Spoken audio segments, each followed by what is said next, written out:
Bismillahirrahmanirrahim. Assalamualaikum warahmatullahi wabarakatuh. Santri-santri Ustadz yang berbahagia, pada kesempatan kali ini kita kembali untuk bertafakuh fiddin, khususnya di pelajaran fikih. Yang akan kita bahas adalah tentang sujud. Sama-sama kita ketahui, kita pun juga melakukan perbuatan yang sama, yaitu sujud dalam keadaan yang merendah kepada Allah, yang dinamakan dengan sujud, terutama di saat kita menjaga rukun Islam yang kedua, yaitunya menegakkan atau mendirikan salat. Sujud dalam salat itu adalah perbuatan yang wajib. Namun kita bahas sekarang adalah sujud yang sunnah. Ada 3 sujud sunnah tersebut. Yang pertama adalah sujud sahwi, yang kedua adalah sujud syukur, yang ketiga adalah sujud tilawah. Sesuatu yang akan kita capai dalam pembelajaran fikih ini adalah pengertian 3 sujud tadi, kemudian hukumnya, kemudian kita pahami dalilnya, kemudian apa sebabnya, apa syaratnya, apa rukunnya, dan apa hikmahnya. Kita simpulkan saja, kita kembali menyimpulkan dalam bentuk sesingkat-singkatnya. Yang pertama adalah pengertian. Sujud sahwi. Sahwi artinya lupa. Lupa itu artinya tidak ingat.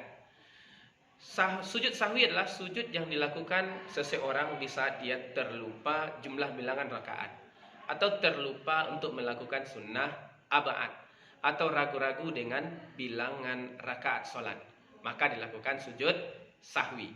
Yang kedua adalah sujud syukur. Syukur itu artinya bersyukur, lawan daripada kufur.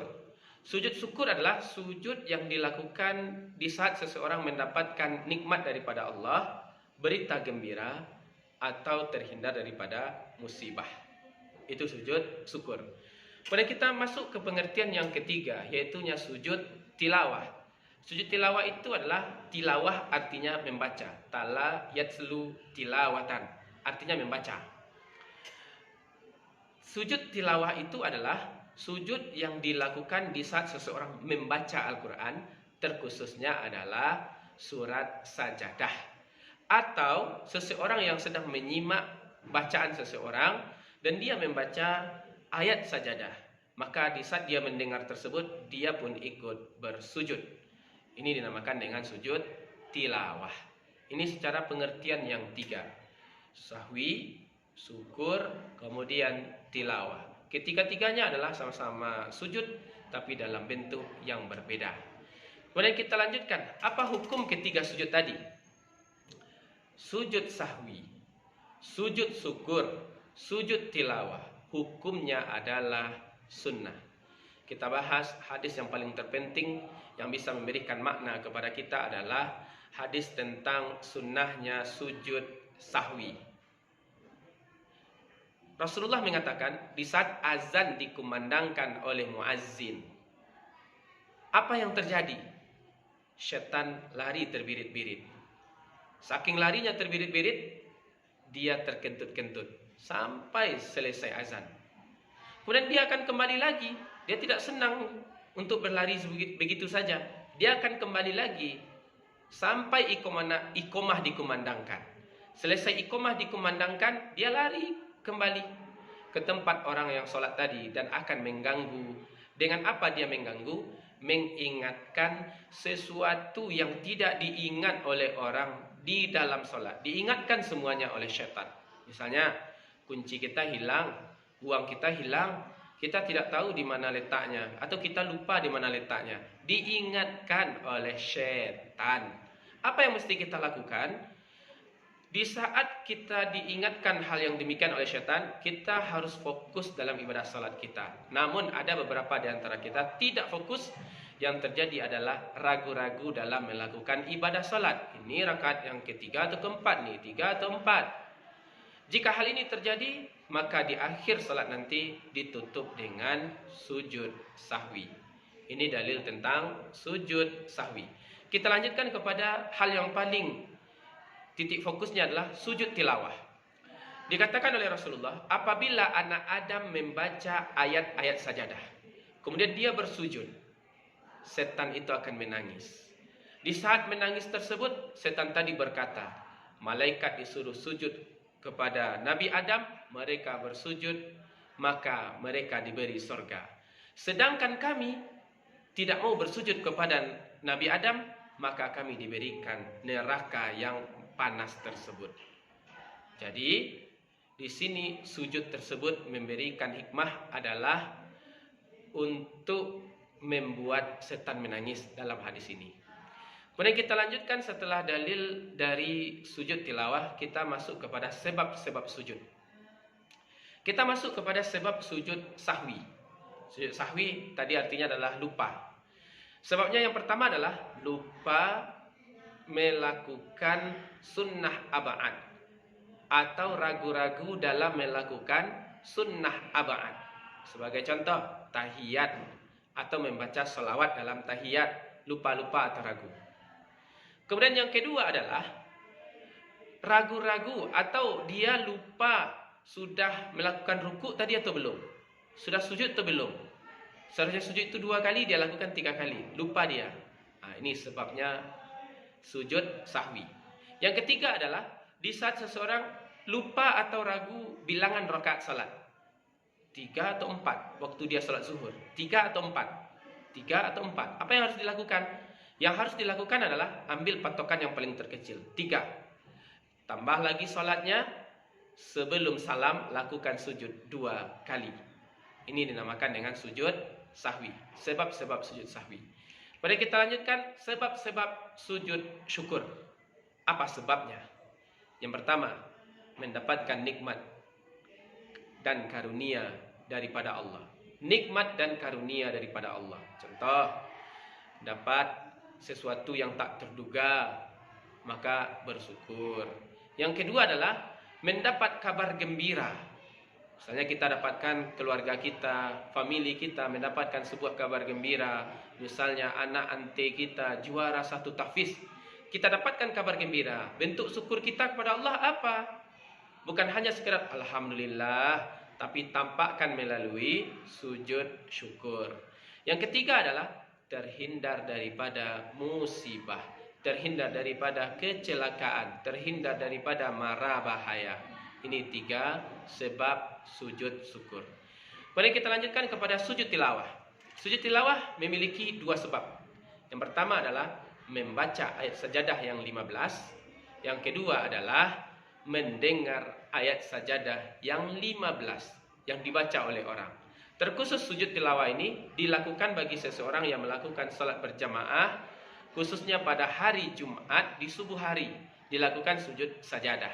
Itu namanya adalah sujud tilawah. Itu sebab-sebab daripada 3 sujud tadi. Kemudian kita lanjutkan syarat dan rukun sujud. Sujud sahwi dilakukan di dalam salat, jadi syaratnya sudah terpenuhi semuanya, apalagi sucinya. Dan dia dilakukan selesai atau sebelum salam. Jadi 2 pelaksanaan daripada sujud sahwi. Boleh dilakukan sebelum salam 2 kali atau setelah salam 2 kali. Kapan pula itu Ustaz? Di saat kita melakukan salat zuhur 5 kali, diingatkan oleh teman. Kemudian kita menyadari apa yang harus kita lakukan. Yang harus kita lakukan adalah sujud sahwi setelah salam tersebut. Kita masuk kepada syarat sujud. Syarat-syarat sujud itu yang akan kita bahas adalah sujud syukur dan sujud tilawah. Syarat yang pertama untuk syarat syukur dan tilawah, suci dari hadas, baik pakaian, baik tempat, baik itu badan. Semuanya suci. Suci dari hadas dan najis. Kemudian yang kedua adalah menghadap kiblat. Kiblat kita harus jelas. Yang ketiga adalah menutup aurat. Aurat ini sesuatu yang penting dijaga. Saking mestinya kita jaga menutup aurat, di dalam permainan bola, maka kita pun harus menutup aurat baina surrah wa rukbah. Lutut mesti tertutup, jangan sampai terbuka. Di saat kita menggolkan ke gawang lawan, kita bersyukur, kemudian kita bersujud. Bolehkah kita bersujud? Boleh, asalkan aurat kita tertutup. Seperti itu. Ini mesti dijaga syaratnya. Kemudian yang keempat adalah terkhusus bagi sujud tilawah. Ini khusus bagi sujud tilawah. Berarti sujud syukur 3 saja, sedangkan sujud tilawah 4. Yang keempat adalah di saat mendengar atau membaca ayat sajadah. Ini syaratnya. Kemudian kita lanjutkan kepada rukun dari sujud syukur dan tilawah. Sujud syukur dan tilawah memiliki 6 rukun, sama semuanya. Yang pertama dimulai daripada niat.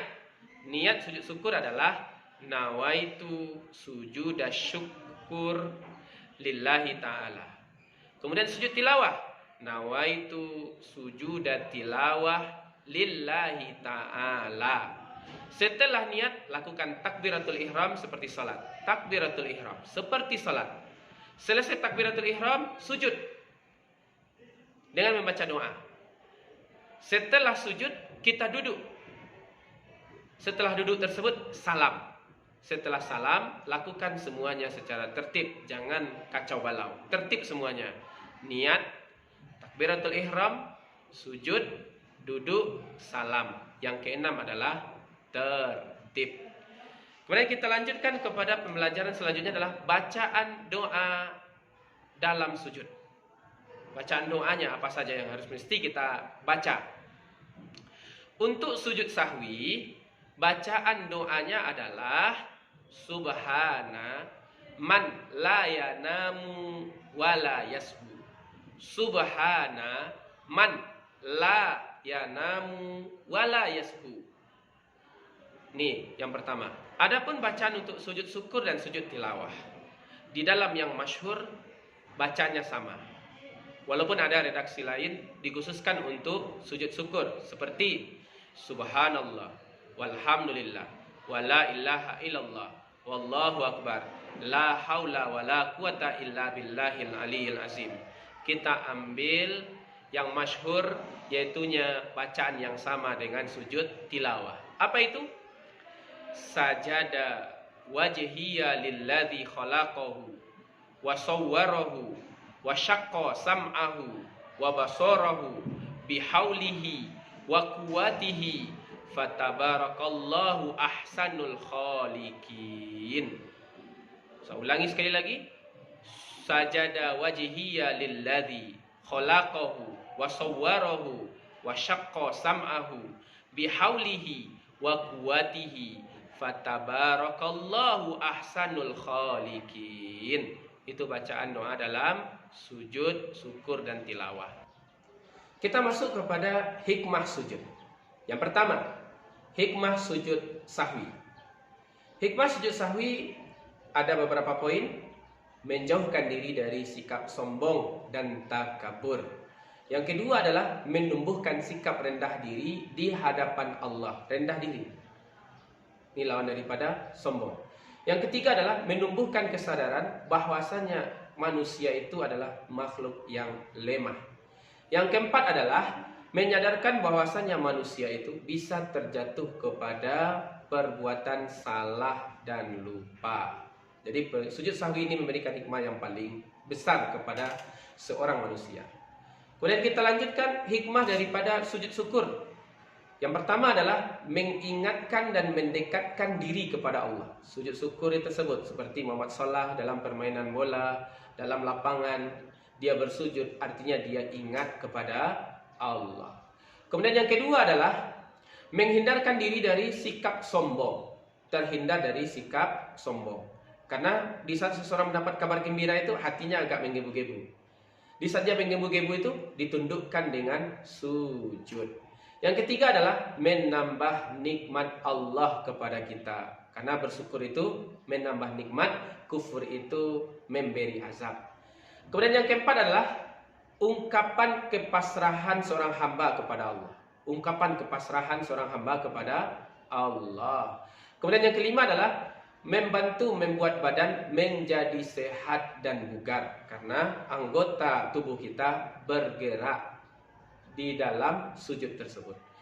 Kemudian kita lanjutkan hikmah daripada sujud tilawah. Yang pertama adalah dihindarkan dari godaan syaitan. Seperti hadis tadi, seseorang yang membaca ayat sajadah, setan menangis. Otomatis kita terhindar daripada godaan syaitan. Yang kedua, lebih memahami, menghayati bacaan Al-Quran. Kita tahu dan paham, ini ayat sejadah nih, saya sujud. Ini ayat sejadah nih, kita kembali sujud. Atau mendengar, kita pun melakukan sujud tilawah. Yang ketiga adalah mendekatkan diri kepada Allah. Sujud tersebut adalah sesuatu posisi yang paling dekat di hadapan Allah.